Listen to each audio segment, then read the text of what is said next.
Hello বন্ধুরা, তোমরা সবাই কেমন আছো? আশা করি তোমরা সবাই ভালো আছো। আজকের যে তোমরা মন্দিরের ভিডিওটি দেখছো সবাই কিন্তু অবাক হচ্ছ, এটি কিন্তু আমাদের বালুরঘাটেরই একটা জায়গাতে উপস্থিত। তো আমরা এই মন্দিরটি শনাক্ত করেছি এবং এখানে ঘুরেছি। তো তোমরাও যদি এই মন্দিরটিতে ঘুরতে চাও তোমাদেরকে অবশ্যই আসতে হবে চকভিগুর আখিরাপাড়াতে। চকভিগুর আখিরাপাড়াতেই কিন্তু প্রাইমারি স্কুলের ঠিক পিছনেই রয়েছে এই সুন্দর মন্দিরটি, যেখানে অনেকগুলো মন্দির উপস্থাপন করা হয়েছে এবং এখানে প্রত্যেকটি মন্দির কক্ষে আলাদা আলাদা ঠাকুর রাখা হয়েছে। খুব সুন্দর একটি মন্দির, যেটা দেখলে তোমাদের প্রাণ জুড়িয়ে যাবে।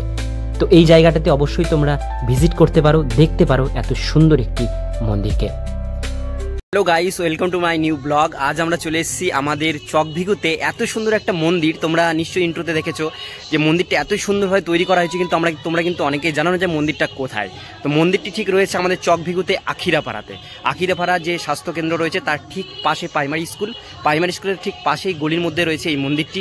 খুব সুন্দর করে মন্দিরটিকে তৈরি করা হয়েছে। দেখো মন্দিরটিকে, ভিডিওটির মধ্যে কেমন লাগছে অবশ্যই কমেন্ট করে জানিও। ভালো লাগলে লাইক করো, চ্যানেলে প্রথমবার হলে সাবস্ক্রাইব করে পাশের বেল আইকনটিকে অবশ্যই বাজিয়ে রেখো।